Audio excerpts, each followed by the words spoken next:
I'm Alice. And I'm Brett. And this is the Prosecutor's Legal Briefs.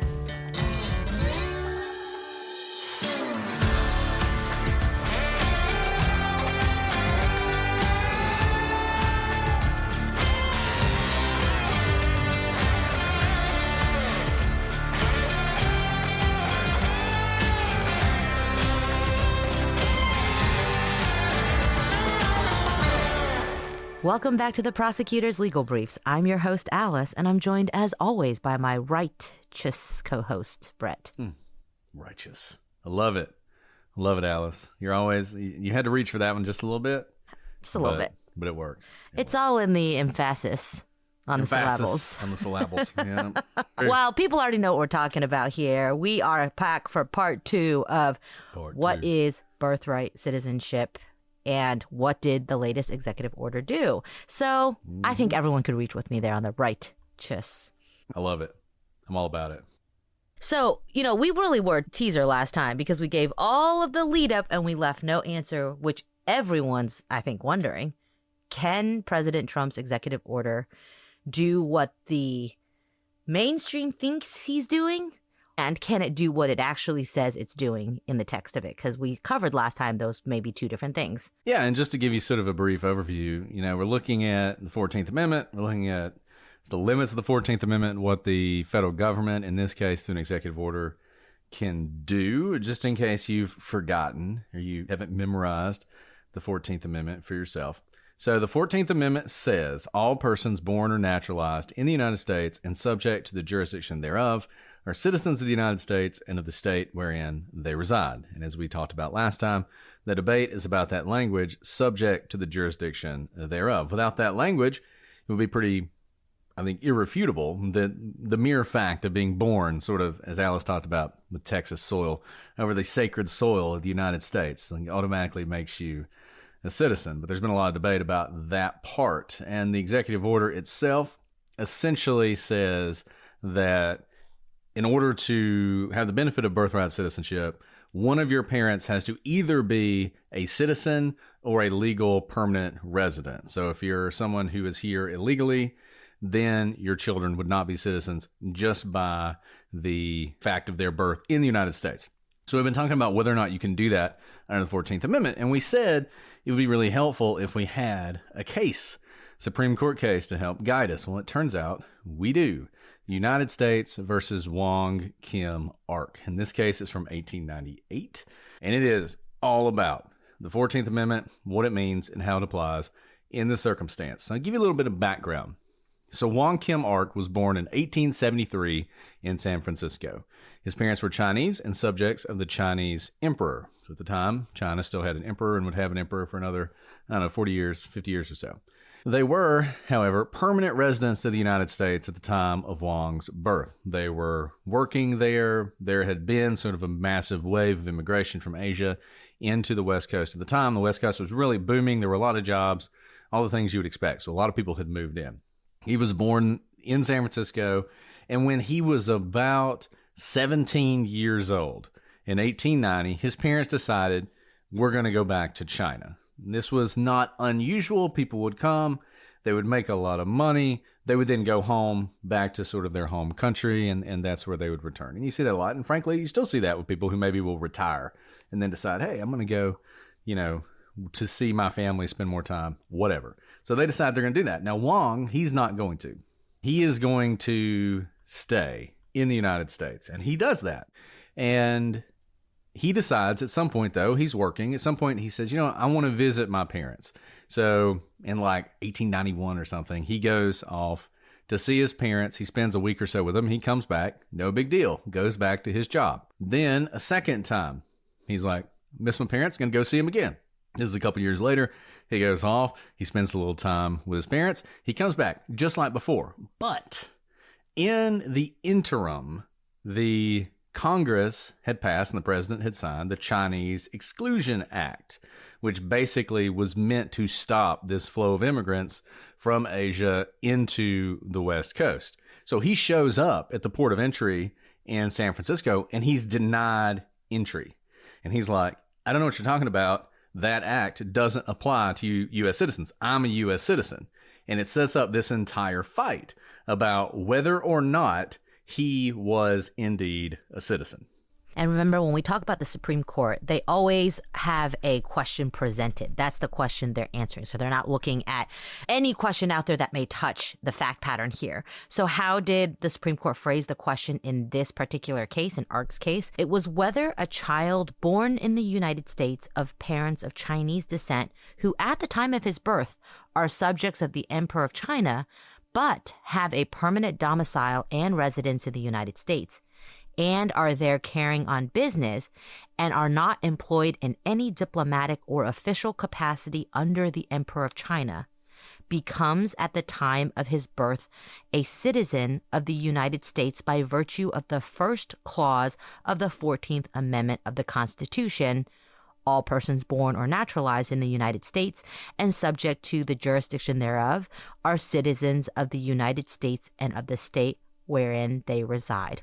I just have to say, our questions presented have gotten a lot clearer. A lot shorter. A lot clearer. I was thinking the same shorter. thing. I was like, oh my goodness. That was the whole like, fact if I pattern. saw that, phew, I see exactly. It was like if I saw that in a brief, I would be like, guys, We got to let's cut back out this up a 90% little of bit. this. Yeah.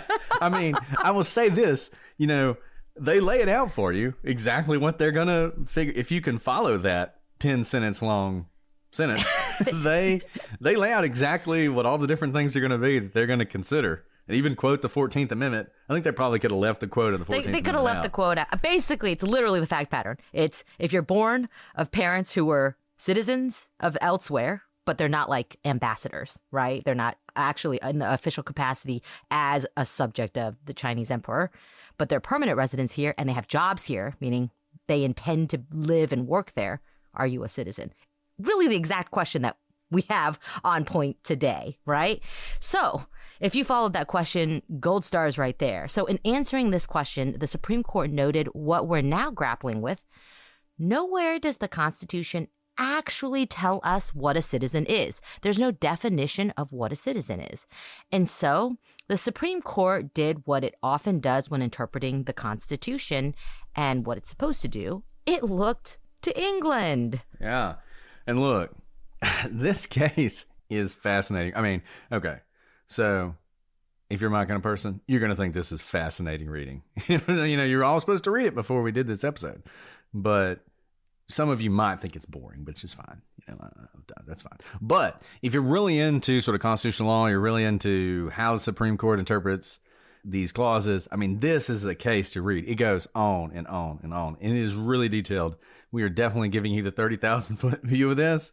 So it's worth checking out, especially if you really care about this. But as so often happens, and this is just really how this works, right? And you see this even to this day. And every now and then, some justice will get in trouble because they'll cite some jurist from like 1413 or something for something they said about one thing. And of course, someone from 1413 is going to have some pretty bad views on other things. And so they always get like, I can't believe this justice would cite someone who doesn't even think, women are citizens or whatever. It's like, well, it's from 1413 and this is how they do it. And you see that here. I mean, we're going to go back about as far as you can go. And the court notes that in England, throughout sort of the medieval period leading up to the modern times, citizenship was all about where allegiance lies. So who is your allegiance to? So aliens in England who had children but were otherwise loyal to the king could expect that their children would be subjects of the king's protection. Children of foreign enemies or ambassadors or whatnot were not subjects because their allegiance was not to the king. And the Supreme Court cited to a 1608 English case in which Lord Coke held, if an alien cometh into England and hath issued 2 sons, these 2 sons are indigeni, subjects born, because they are born within the realm. So this is really sort of down to brass tacks, right? I mean, he is saying, if you come into the kingdom and you have children here, those children are going to be subjects. Now, this goes both ways, particularly in sort of the English sense of what a subject is.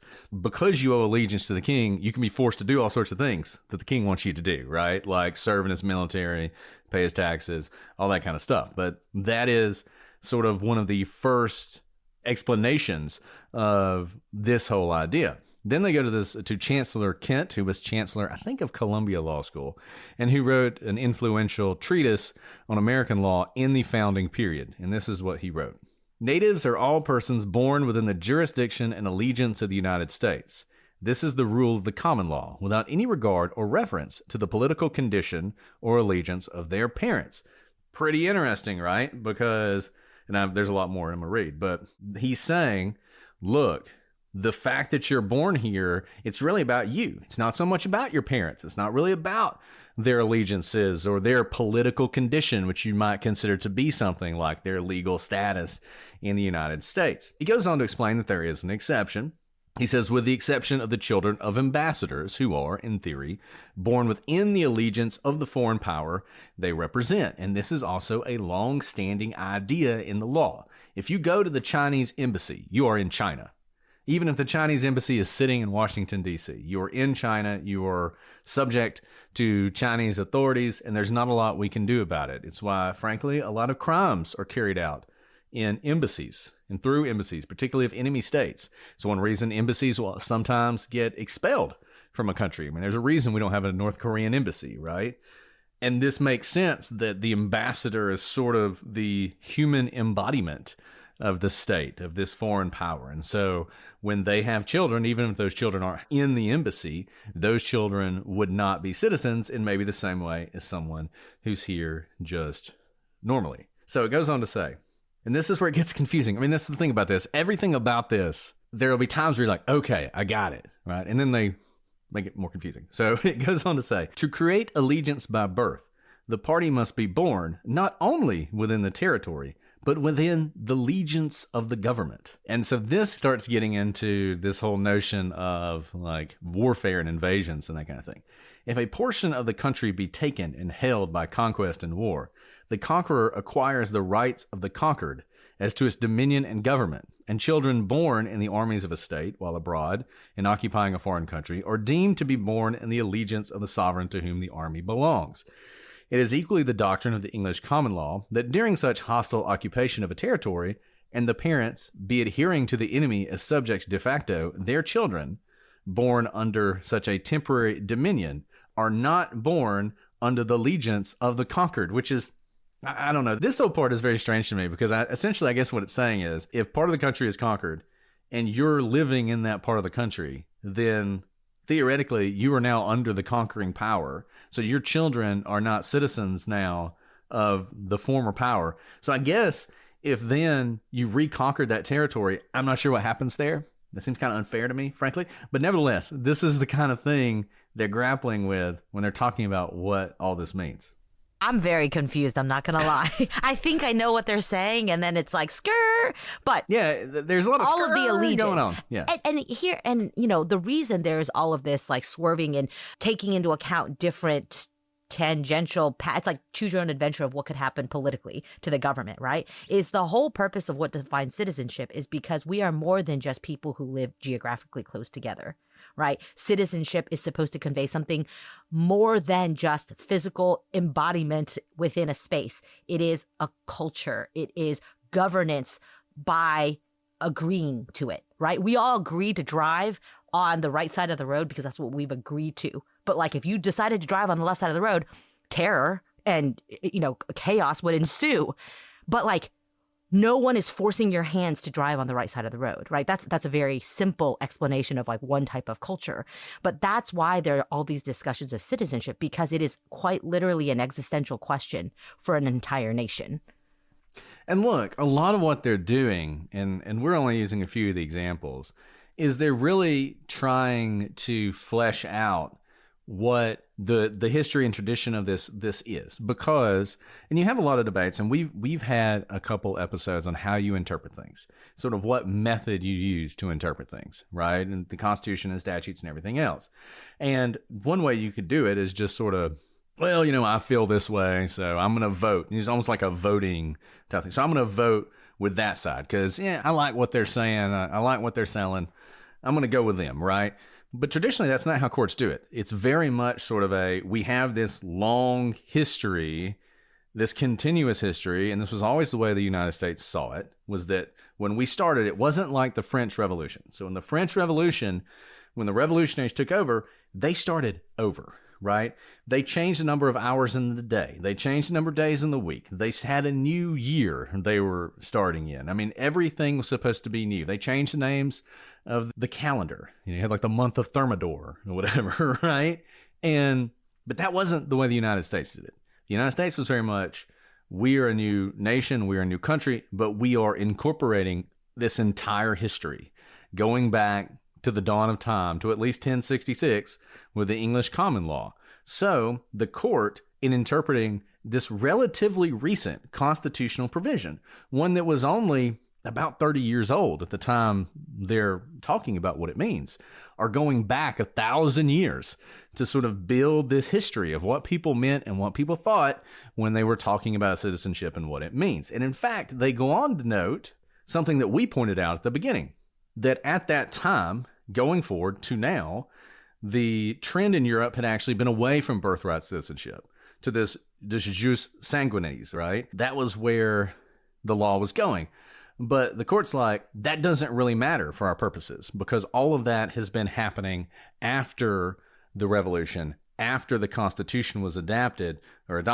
So we don't really consider what they're doing now and interpreting what all of this means. It's interesting divergence there. And so that's why they're looking sort of to past precedent for what all this is going to stand for. The opinion goes on this way for quite some time, much like the question presented. The opinion goes on and on, exploring in great detail the history of citizenship in England, going all the way back to Edward I, which some of you may know from Braveheart fame. Now, finally, the court goes through the history and arrives at the CRA of 1866 and the 14th Amendment. First, the court acknowledges the point of the 14th Amendment, but its main purpose, doubtless, as has been often recognized by this court, to establish the citizenship of free Negroes, which had been denied in the opinion delivered by Chief Justice Taney in Scott versus Sanford from 1857. Now, how and to put it beyond doubt that all blacks as well as whites born or naturalized within the jurisdiction of the United States are citizens of the United States. I love how they get that little dig in at Dred Scott. I mean, we talked about how Dred Scott is hated, and like there's still like Justice Taney, screwed everything up back in 1857. They had to fix it, right? They get that dig in to talk about sort of why they did this in the first place. Right. But the court then recognizes that the language is broader than just that. It was broader than just fixing Dred Scott. It goes on to say, but the opening words, all persons born, are general, not to say universal, restricted only by place and jurisdiction, and not by color or race, as was clearly recognized in all the opinions delivered in the slaughterhouse cases above cited. Slaughterhouse cases are all wrong, by the way. But we can talk about those later.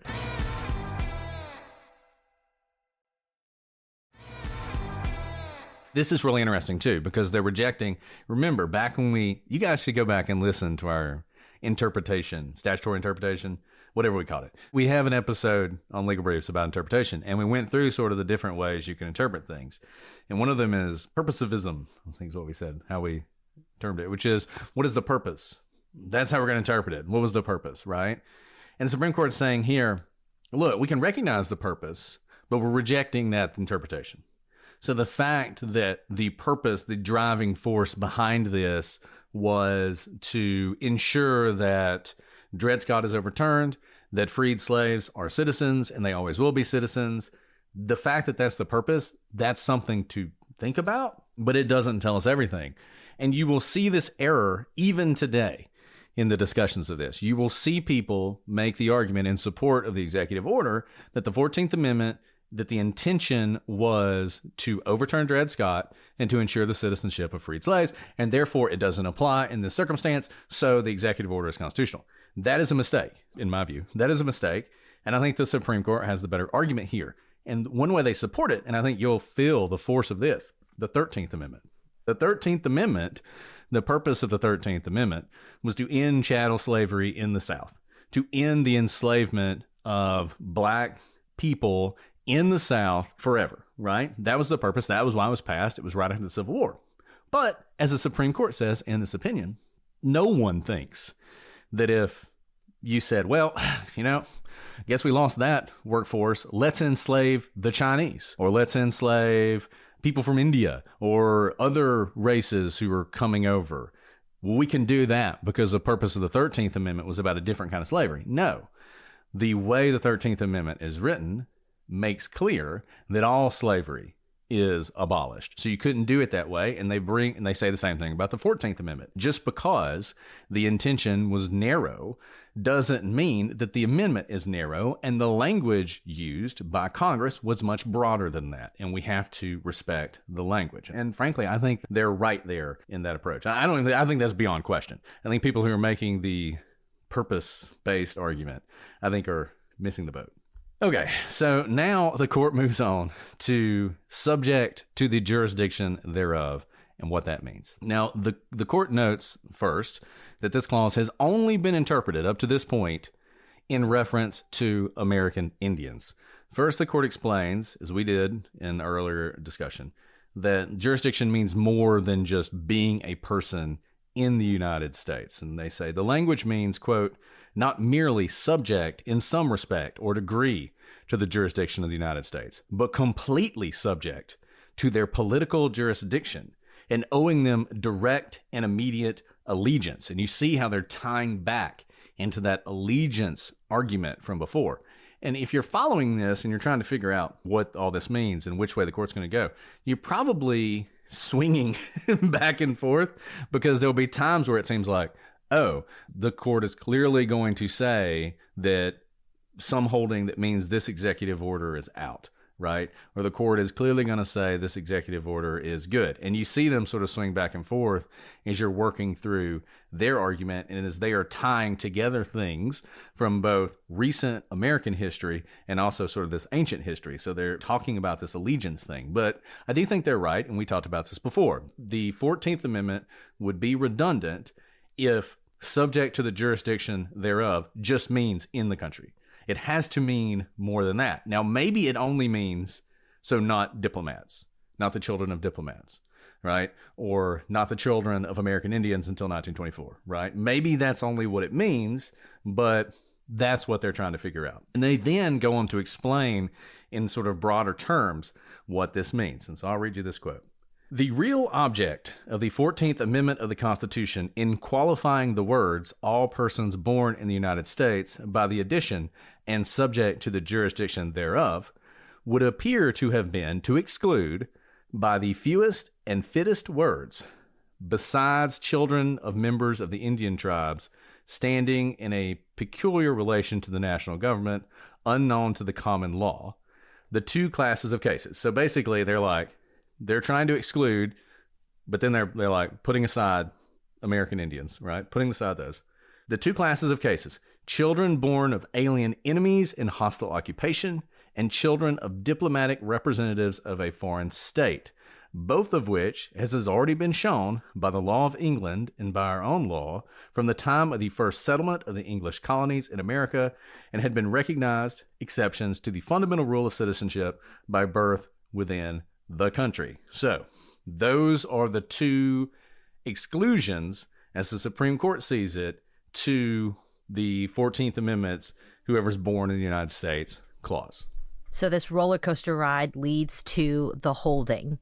The 14th Amendment affirms the ancient and fundamental rule of citizenship by birth within the territory, in the allegiance and under the protection of the country, including all children here born of resident aliens, with the exception or qualification, as old as the rule itself, of children or foreign sovereigns or their ministers, or foreign or born on foreign public ships, or of enemies within and during a hostile occupation of part of our territory, and with the single additional exception of children of members of the Indian tribes owing direct allegiance to their several tribes. The amendment, in clear words and in manifest intent, includes the children born within the territory of the United States of all other persons, of whatever race or color, domiciled within the United States. Every citizen or subject of another country, which, while domiciled here, is within the allegiance and the protection, and consequently subject to the jurisdiction of the United States. His, meaning Ark, His allegiance to the United States is direct and immediate, and although but local and temporary, continuing only so long as he remains within our territory, is yet, in the words of Lord Coke in Calvin's case, strong enough to make a natural subject, for if he hath issue here, that issue is a natural born subject. And his child, as said by Mr. Binney in his essay before quoted, if born in the country, is as much a citizen as the natural born child of a citizen, and by operation of the same principle. Okay, so that's a very long way to say, I think, that ordinarily, in the ordinary case, I think we can say this, in the ordinary case, if someone is born in the United States, they're going to be a citizen. I think that is essentially what they're saying. They are leaving open some, what they say are ancient exceptions to that. So the invasion. Born on a ship. The ship is an interesting one, right? All of that, right? All of those.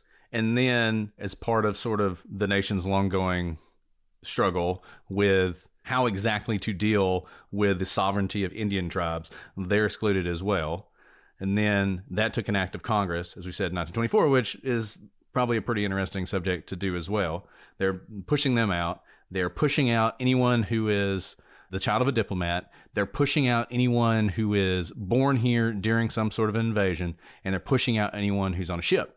But pretty much everybody else, they're saying those people are going to be citizens. And they go on to say, specifically, so they're narrowing it down. So they start off very broad, and now they're going to narrow it down to this particular case.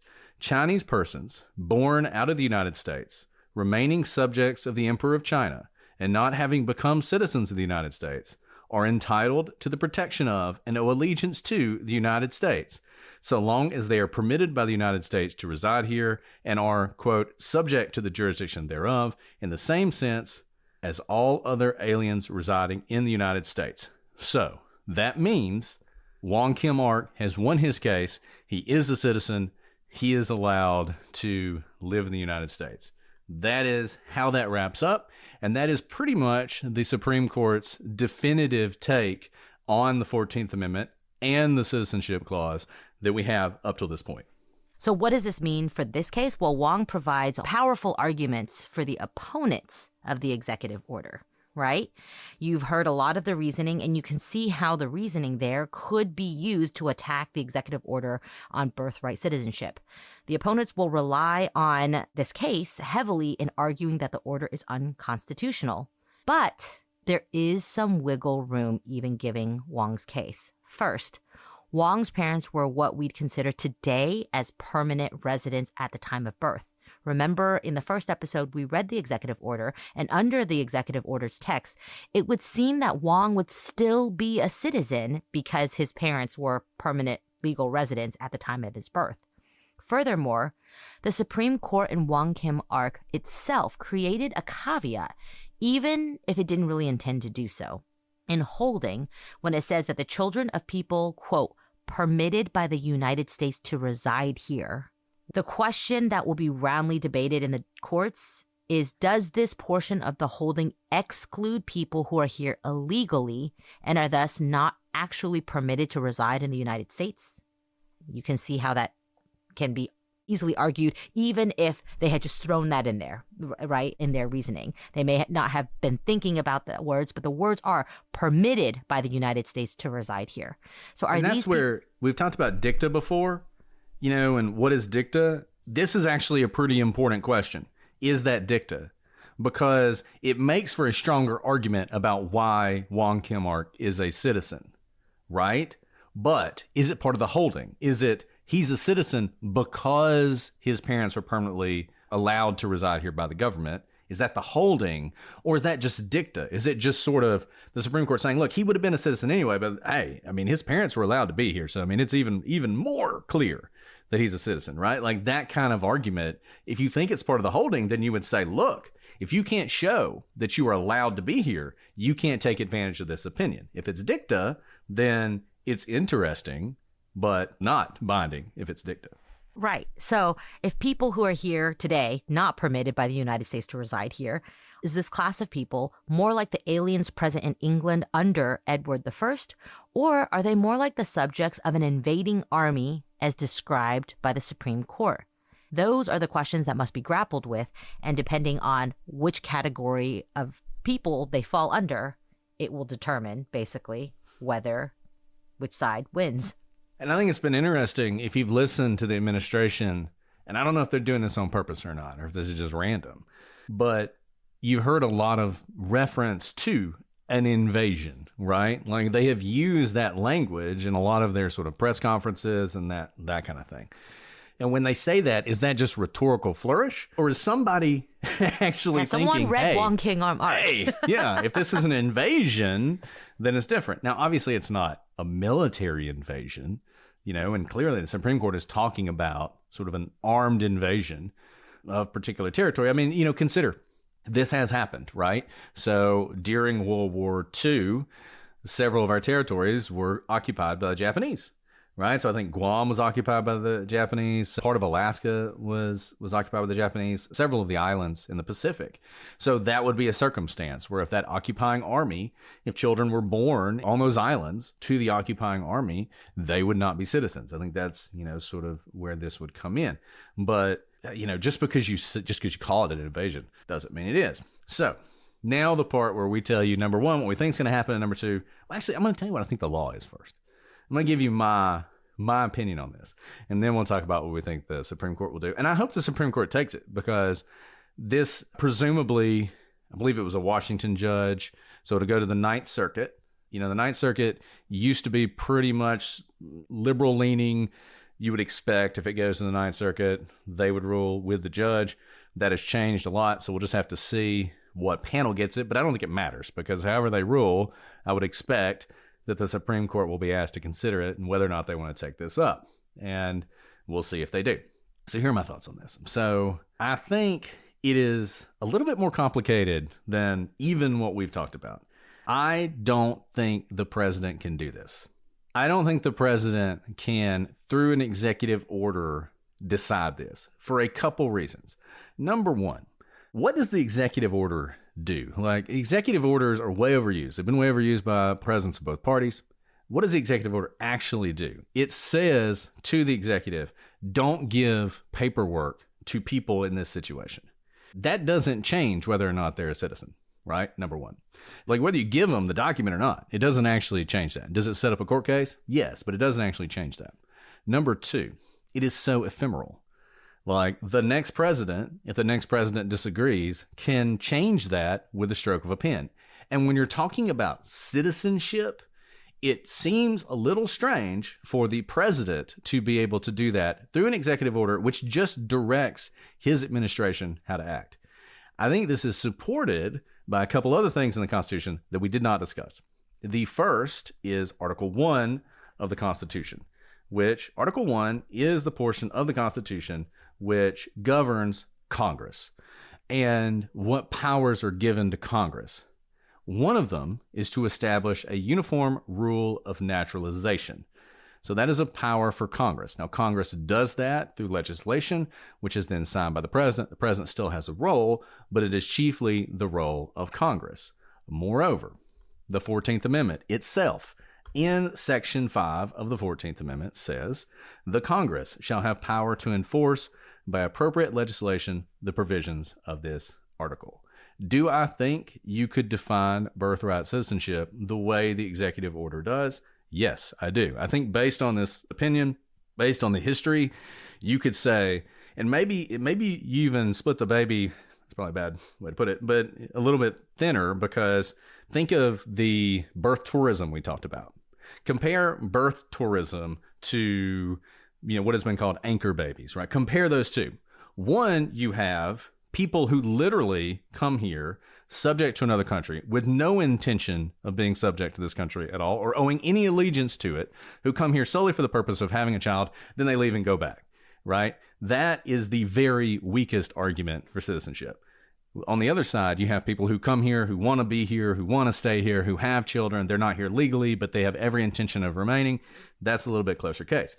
But I think the 14th Amendment, with this subject to the jurisdiction thereof language, gives enough wiggle room that Congress, through its power of naturalization and through the authority given it by the 14th Amendment itself, could pass a statute that established for all time, or at least until it gets overturned or a new Congress passes a new law, what this means, what birthright citizenship means. I think they have the power to do that. And I think if you want to change this, and if you're someone who has a problem with birthright citizenship as it currently stands, the way to do it is not through a pen and a phone. It is through congressional action and that process. We'll see how it plays. So how do you think the Supreme Court's going to go? So I think the Supreme Court, I mean, I think they should say what I just said, frankly. You know, this is interesting because there's also the question, sort of the eternal question of how do you approach this? So if you're a living constitutionalist, like if you believe in that, right? You could go one of two ways. I mean, I know how the three people who are will go, but you could go one of two ways. You could say, look, when this amendment was passed, we didn't have immigration the way we have it now. It wasn't standardized. You didn't have anything such. You didn't have illegal immigration, really. It wasn't until after you had that. We now have these new developing problems that the people who passed the 14th Amendment never could have considered. We have to consider the interpretation of the amendment in light of the problems that we're facing in a modern country. And so therefore, the president has the authority to do this. That is one way you could do it. The other way you could do it is you could say, you know, our opinions of what citizenship means have developed over time. At the time, they were much narrower, and now we're much broader. And, you know, you quote the Statue of Liberty or whatever, and you say, and based on that, whatever it originally meant, citizenship now is purely birthright citizenship. So we're going to say that. The three justices who adhere to living constitutionalism will absolutely say that the president can't do this. So you got those three. Then you're going to have your two most ardent originalists. That would be Thomas and Alito. Presumably, they will probably say that birthright citizenship can be limited in the way that I said it could be limited. I'm a little interested whether or not they think the president can do it on his own or not, or what it means. That'll be an interesting question. I think the Chief and Kavanaugh will probably side with Kagan, Sotomayor, and Justice Jackson. And then, honestly, Amy Coney Barrett's kind of a wild card. I don't really know what she'll do. I think Gorsuch will be with the Chief and Kavanaugh. And I think it's going to be interesting what the question presented is, right? Because there's two questions here. It's what is citizenship? And then what can the executive do? Now, obviously, they're intertwined in this instance, but there is the important question, which we said in the first episode, where the administrative state is under the executive branch. And there is supposed to be, well, if you believe in the unitary executive, whether the president at the top of the executive can direct, but then what effect that may have in terms of actually effectuating what citizenship means. So, and it always is. It always does come down to what is the exact question presented and what is the question they answer. And this has happened several times in this last season of SCOTUS, where the attorneys arguing haven't properly set up the question presented in the long term. So it actually will be very interesting, the attorneys working on this, to tee up the question in the right way to have it answered in the way, I think the way it's presented could actually affect the outcome. And I think, you know, one question, if you're a law student out there and you want to write a note, and it'd be really good. One question that I think is an open question that is difficult to find the answer to is, when did we as a country start to operate such that people who are here illegally under the immigration law, if they have children, those children become citizens? Because when you try and look into this and the history of this, people always go back to Wong Kim Ark. His parents were not here legally. So it's a very valuable case, but everybody who says it answers the question, it doesn't, because it's not specifically on point. We really need a case where someone's parents are not here. Like if his parents had come here after the Chinese Exclusion Act and had been here in violation of that law, and he had been born, and the Supreme Court had said the same thing, we would have our answer. But it's not clear to me when this changed. You know, there was some discussion of it back in the 1890s with various officials, but when did we start that? Some of the first immigration laws are in the 1890s and the 1900s. If immediately after those, the children of people here became citizens, I think it's much harder to argue that for 125 years or whatever, they've been doing this wrong, right? And that we've just now discovered what the true meaning of the 14th Amendment is. Now, maybe we will. I mean, in the 1890s, they thought the true meaning of the 14th Amendment was that segregation was okay, right? And it took till the 1950s for the Supreme Court to say, no, we got that one wrong. So it's not necessarily the case that they're right just because that's the way they did it then, but it's certainly harder. The further you push that back, the closer you get to now, when that policy went into effect, I think the easier it is to say this is not sort of a fundamental change. So if you're a law student out there, figure that out. Write a student note on it about when that change happened. And I would also say, I think if you're an originalist, you need to do a little bit better job of this, because the stuff I have read from purported originalists on why the 14th Amendment allows this is not good. You're not doing a very good job. You're not grappling with a lot of like I saw somebody call Wong Kim Ark an activist decision. It's from 1896. It's not an activist decision. And it goes back to 1066 in its examination of English common law to determine what the 14th Amendment meant when it was enacted. It's not activist. So you got to do better than that. You need to figure out sort of what the distinction is and how to draw that distinction between the situation. You need to be able to say, I'm just telling you now, if you're the person who's going to argue this in the Supreme Court, you need to be able to walk into the Supreme Court and say, Wong Kim Ark is a great case that should not be overturned. It's been the law of the land for 125 years, and let me tell you why it will stay the law of the land even after I win, because Wong Kim Ark is with me. You need to be able to say that. If you walk in trying to overturn Wong Kim Ark, you're going to lose, and you'll probably lose 9-0. Like, don't be an idiot. Go in there with a smart plan and really be thoughtful about this.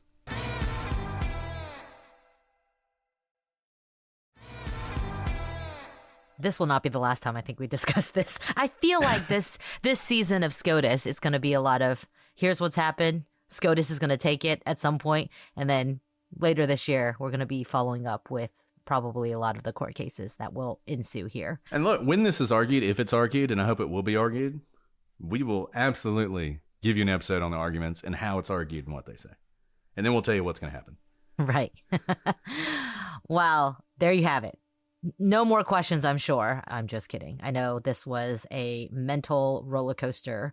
And we also recognize that this question, like we said, citizenship is an existential question for the individual and for a nation. There's a reason why, both sides are very heated and emotional about this question, because it is the definition of who we are, the royal we, and also who I am, right? As the individual person. But what we've tried to give you here is the history, because birthright citizenship, the concept didn't appear with the stroke of a pen on January 20th or something. This is something that has a deep history, and to understand history, where it comes from and the reasoning behind it, I think is very important in considering where we go from here. So we hope we've been able to at least give you some of that history so that it is beyond just emotional outbursts that you may hear on social media. And as always, we love hearing from you, especially if you disagree. We always welcome, good debate. And let us know what you want to hear about next. I know we're recording these and it feels like we're on top of the news, but the news moves really fast these days. So just know we are recording as fast as we can, but it is just a treasure trove of Legal Briefs episodes these days. So I need to send that email, Alice, and we can just record all the time. We can go to 5 days a week. There you go. There you go. Well, is there a question we should answer today? Sure. We have time for a question. Maybe we'll answer a question, because I think maybe this might be the only part of the episode people understand. Well, this question let's do it. Is far more important than anything we've probably discussed ever on the podcast. So this is from listener 4343. This is timely as we're recording. It may not be as timely by the time you hear it. I recently learned of the NFL is scripted conspiracy theory and immediately ran here to leave a 5-star review and ask you about it. What are your thoughts? Okay. I love that conspiracy theory, by the way. Obviously, the NFL is scripted and the Chiefs are the heroes. I mean, if you watch football lately. No, look, the NFL is not scripted. The NFL is not scripted because there's way too many people involved, right? Like, you couldn't script the NFL. Like, that's insane. We've talked about how conspiracies, remember when we talked about Karen Reed? The larger the conspiracy is, the more difficult it is to pull off.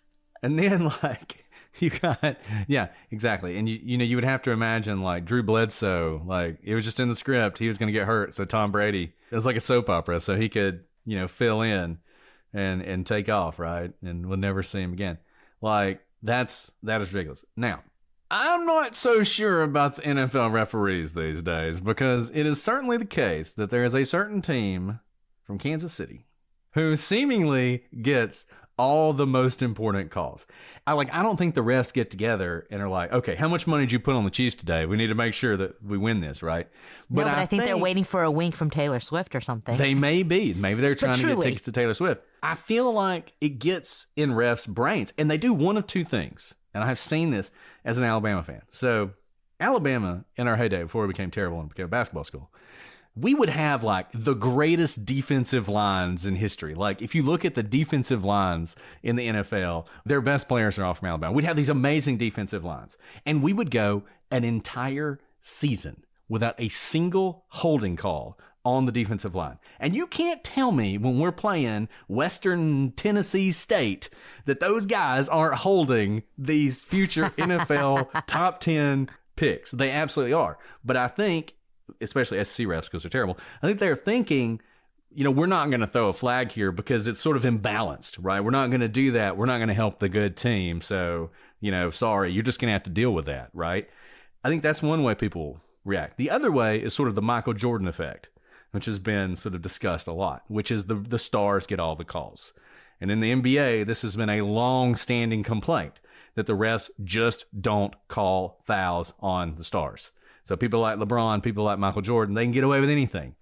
And it feels like Patrick Mahomes is like, if you breathe on him wrong, you're going to get a penalty. If he throws an interception, a ref is looking for interference because there must have been interference because there's no way Patrick Mahomes just threw an interception, right?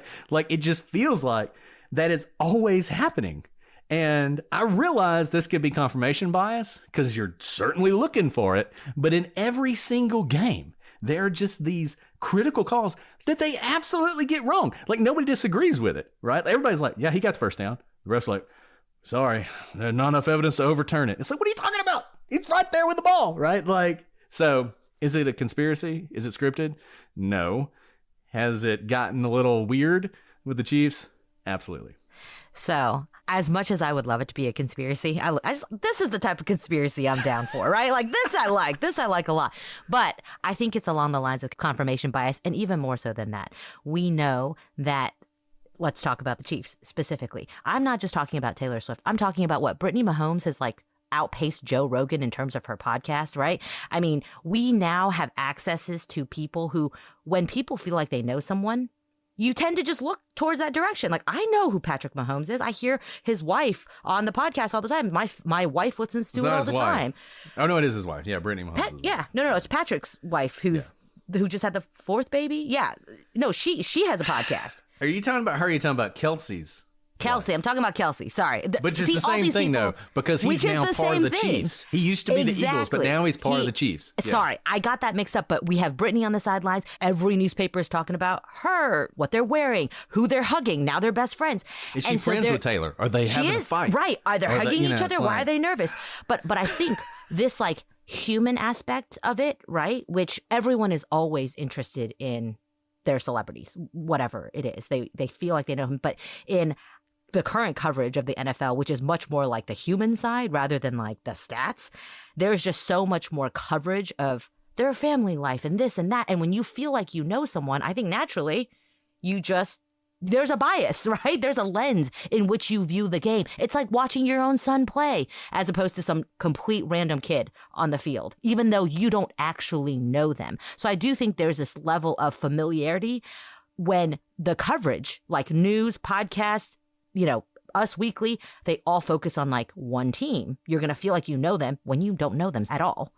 The thing is, the Chiefs are really good at football. They have incredible players on both sides of the ball. So they're always going to be very competitive. They're always going to be near or favorites to reach the Super Bowl, and that makes it worse. It's not that the refs are helping out some bad team so that they make it. I'm not saying the Chiefs aren't any good. They're only there because of the refs.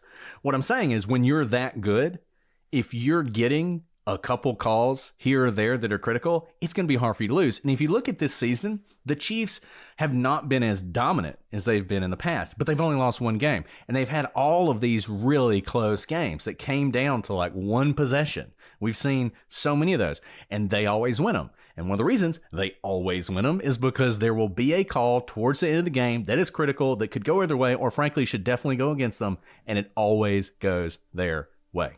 And here's the thing. we really like good sports in this country, right? Like, it's really, yes, there's always the like underdog that's fun. But when you have a really good team, it's really fun to see them play really well and to win, right? And I think, you know who loves sports the most? The refs. That's why they're refs, right? They're just like super fans on the field over there. And, you know, so. And I just want to note, Kansas City will always be in Kansas to me, so. It's not. It's in Missouri, y'all. It's in Missouri. I had to correct that. That was funny. This happens every year. Some politician gets it wrong. They'll be like, it's congratulations misleading. To the people of Kansas for their It is misleading. It's called Kansas City. It is misleading. Yeah. Well, Anyways, that was a good question. It's like Colorado City, Nevada, you know? Very confusing. Anyways. Okay, well, do we have anything else? Are we done? No, we are good. Enough? We probably talked enough. Thank you guys for giving us great ideas for legal briefs. If you have any topics you want us to cover, you can email us at prosecutorspod@gmail.com. You can find us on social media, on X, Twitter, TikTok, on Facebook, Instagram. We love hearing from you, and we also love hearing your thoughts. But until next time, I'm Alice. And I'm Brett. And this is the Prosecutor's Legal Briefs.